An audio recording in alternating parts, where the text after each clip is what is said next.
10 crianças eram mantidas em cativeiro e vendidas para o tráfico sexual e abuso infantil. Esses crimes aconteciam em um bunker subterrâneo no Alabama. E eu não tô entendendo por que aqui no Brasil ninguém está falando sobre isso. As vítimas tinham entre 3 a 15 anos de idade, sendo que algumas pessoas que foram presas, que no total agora são 7, eram pais dessas crianças. Um dos suspeitos também tem ligação com uma gangue que ganha, que lucra com crimes infantis. Esses criminosos preparavam as crianças e o bunker para que os abusos acontecessem. Eles recebiam em média por noite aí $1.000. Muitas das vezes essas crianças elas eram dopadas e amarradas para ficar contidas. Também encontraram colares que usam em cachorros para conter latido, essas coisas que provavelmente usavam nas crianças também.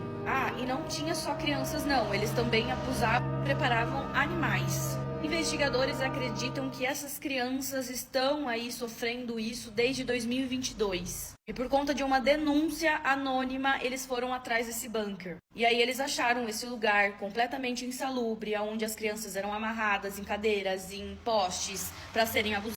As crianças elas não ficavam todo momento nesse bunker, elas ficavam temporadas. Então, era meses de uma, depois meses de outra e assim ia. A polícia tá procurando mais vítimas porque eles acreditam que tenha mais vítimas por aí. As investigações elas continuam e essas pessoas estão sendo acusadas de vários crimes: sodomia, abuso, tráfico humano e sequestro, bestialidade e também de crueldade contra animais. Esse é um dos piores casos que eu vou contar aqui no perfil, então quem for sensível pode pular o vídeo. O nome desse garotinho é Adrian Jones. Ele morava com seus irmãos e com a mãe dele, que era separada do pai dele. Só que em 2012, quando ele tinha apenas 4 anos, o estado do Kansas retirou a guarda de todos os filhos da mãe dele. A avó do Adrian, chamada Judy Conroy, quis ficar com as crianças, mas a guarda foi passada para o pai delas. O pai do Adrian se chamava Michael e pouco tempo depois ele se casou com uma mulher chamada Heather. Então na casa viviam Michael, Heather, Adrian e seus 6 irmãos. Quando foi no dia 28 de setembro de 2015, a polícia recebeu uma ligação de violência doméstica. Quem ligou foi a Heather, madrasta do Adrian, e o Michael foi acusado de agressão. Só que quando a polícia foi até a casa deles, eles descobriram que o pequeno Adrian estava desaparecido há alguns meses. E estranhamente tinha mais de 30 câmeras na casa que filmavam todos os ângulos. Logo foi descoberto que essas câmeras capturaram os abusos inimagináveis sofridos pelo Adrian. Quando o Adrian não estava sendo espancado pelo pai e pela madrasta com chutes e socos, eles usavam cabo de vassoura, fios de telefone e trancavam ele em um cubículo minúsculo do lado do banheiro. Alguns dias ele era obrigado a ficar a noite toda dentro da piscina com a água batendo até o pescoço. Isso tudo enquanto fazia bastante frio. Ele vivia constantemente algemado, amarrado e estava sendo morto de fome aos poucos. O Adrian chegou ao ponto de comer coisa do lixo porque eles não alimentavam ele. Os horrores capturados pelas câmeras mostravam que muitas vezes o Adrian ficava amarrado do lado de fora da casa a noite toda durante um frio extremo. Ele tentava beber água da piscina, do chão, mas nem isso ele conseguia porque ele ficava o tempo todo com as mãos amarradas. Muitas vezes eles também amarravam o corpinho dele em várias tábuas para ele ficar com o corpo reto e só conseguir dormir em pé. Para piorar, eles tiravam várias fotos do pequeno Adrian nessa situação e guardavam como se fosse um troféu. Nessas 2 fotos dá para ver a diferença do semblante do Adrian. Ele ficava cada dia mais debilitado. Esse casal era tão covarde que além de deixar ele passando fome, eles colocavam o Adrian amarrado perto da mesa de jantar e ele tinha que ficar olhando todo mundo comer. Em uma dessas situações, o Adrian implorou por comida e a madrasta simplesmente empurrou uma barra de sabão dentro da boca dele. Não satisfeito, o pai dele foi até lá e enfiou o sabão na garganta dele até ele quase morrer sufocado. Dentro da casa, alguns alarmes também foram colocados na geladeira e no armário de comida, para simplesmente não ter a possibilidade do Adrian se alimentar com alguma coisa. Por fim, o pequeno Adrian morreu de fome aos 7 anos de idade. A polícia foi levada até o corpo da criança por Heather, que admitiu logo de cara que ele tinha morrido na casa. Ela disse que o Adrian morreu no dia 28 de setembro de 2015 e que logo depois o pai do Adrian saiu para comprar vários porcos. O corpinho do Adrian foi jogado aos porcos. Adrian sofreu essa tortura por um tempo tão prolongado que faz a gente se perguntar como ninguém sabia. Mas na verdade a Judy, a avó do Adrian, já tinha chegado a denunciar o casal. Até o próprio Adrian já tinha pedido ajuda. 2 anos antes da sua morte, com apenas 5 anos de idade, ele disse para um funcionário do conselho tutelar que o pai dele chutava ele com tanta força na nuca que já tinha até quebrado um osso. Ele também disse que o pai dele batia na cabeça e no estômago dele e também não davam comida para ele. A divisão infantil, que era uma espécie de conselho tutelar popular da cidade considerou que o Adrian estava mentindo. Disseram que o Adrian tinha um histórico de problemas mentais, algo que nunca foi de fato diagnosticado. Uma assistente social chegou até a visitar a casa do Adrian, mas colocou no relatório que não tinha nada de errado. Durante a visita, o Adrian disse para ela que era obrigado a dormir do lado de fora e que comia comida do lixo. Mas ele foi taxado de mentiroso, a assistente social não relatou nada e nunca mais voltou. O pai e a madrasta do Adrian foram presos e em 2017 Michael se declarou culpado para não ir a julgamento, onde ele sabia que os detalhes da morte terrível do seu filho seriam revistos, e ele foi condenado à prisão perpétua. A esposa dele, Heather, também se declarou culpada e também foi condenada à prisão perpétua. E a avó do Adrian, Judy Conroy, alegou negligência do Estado. Ela disse que tentou denunciar várias vezes e não foi ouvida. E também disse que isso teria sido evitado se ela tivesse recebido a guarda dos netos. Ela queria que um canal de true crime falasse sobre o crime dela.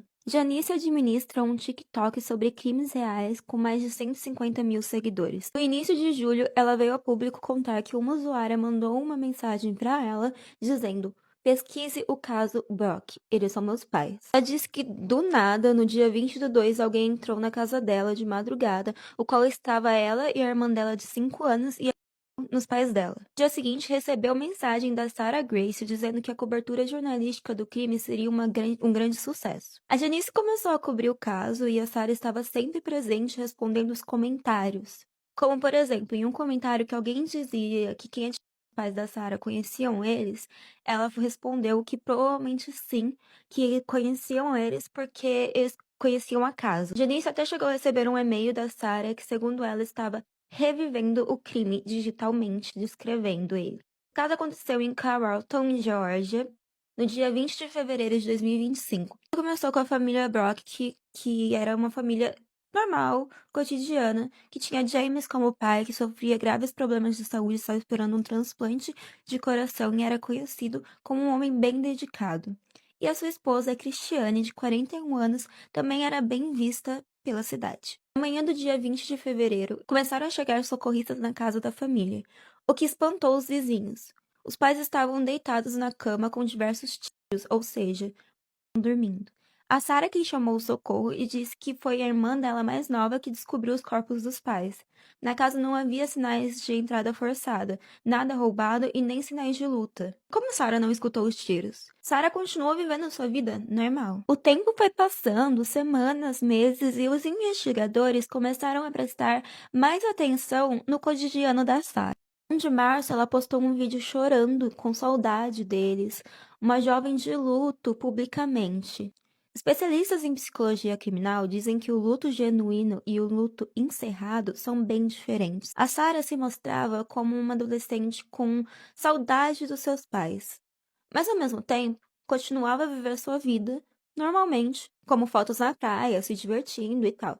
8 de julho de 2025, o gabinete anunciou que Sarah, de 17 anos, havia se entregado voluntariamente e confessado o crime. O caso está em julgamento. Sarah, quando começou o crime, tinha 16 anos, mas ela vai ser julgada como adulta, com possibilidade de prisão perpétua sem liberdade condicional. O que mais me lembra é recentes casos que tivemos aqui no Brasil, como o da Nicole, né? Se você ainda não viu, tem o caso aqui no canal, no perfil, que os acusados são menores de idade e no Brasil não tem essa questão de ser julgado como adulto.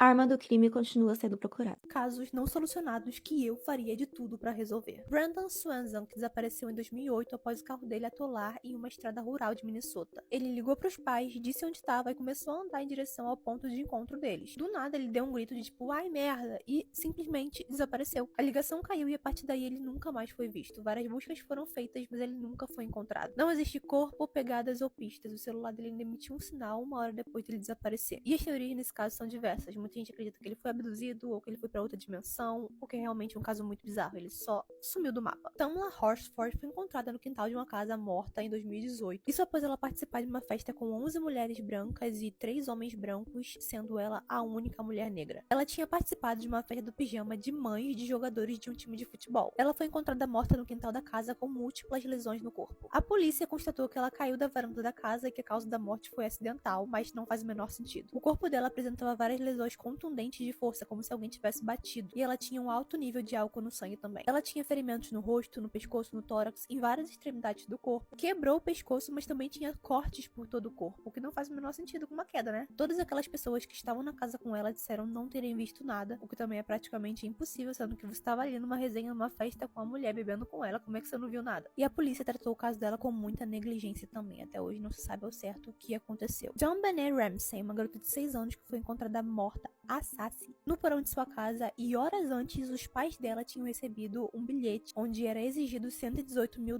pela vida da garota, mas na verdade ela estava sem vida dentro de casa e eles só não sabiam disso ainda. Ou será que não sabiam? Essa é uma das teorias desse caso, que talvez a própria família dela tenha tirado a vida da garotinha. Ela tinha sinais de trauma craniano e possível abuso sexual. E a casa simplesmente não mostrava sinais de arrombamento, como se alguém que estivesse lá dentro ou que tivesse entrado com bastante facilidade tivesse feito isso. Até hoje não se sabe o que aconteceu com a Dawn Benet, quem de fato fez isso com ela. Dália Negra, ou Elizabeth Short, que tinha 22 anos e foi encontrada em um terreno baldio com um corpo completamente acabado. Provavelmente vocês já viram essa foto na internet. Ela foi encontrada com um corpo completamente desfigurado, com cortes que se estendiam ao lado da boca, o corpo cortado ao meio e completamente drenado de sangue. O corpo dela foi colocado em forma teatral, como se alguém estivesse fazendo uma exibição, e também não tinha nenhum sangue na cena. Provavelmente ela perdeu a vida em outro local e foi deixada ali. E até hoje não sabemos quem fez isso com ela. Desaparecimento do voo 19 no Triângulo das Bermudas. Em 1945, 5 aviões da Marinha partiram para um treino de rotina. Só que assim que eles chegaram na área do Triângulo das Bermudas, os pilotos relataram falhas na bússola e desorientação geográfica. Eles não sabiam onde estavam. Do nada, os 5 aviões sumiram do radar e a comunicação acabou. Um avião resgate com 13 tripulantes também foi mandado para o mesmo local, mas eles também desapareceram. Extensas buscas foram feitas por diversas semanas, mas não existe nenhum vestígio desses aviões. Nenhum destroço, corpo, nenhum sinal. E vocês sabem que casos assim já aconteceram algumas boas vezes no Triângulo das Bermudas. Pai, eu tô aqui na igreja do Rio Vermelho com o pastor Silvio. A gente vai fazer um propósito de oração agora à noite. E eu acho que vai ficar tarde pra voltar pra casa. Então, eu vou dormir aqui, tá certo?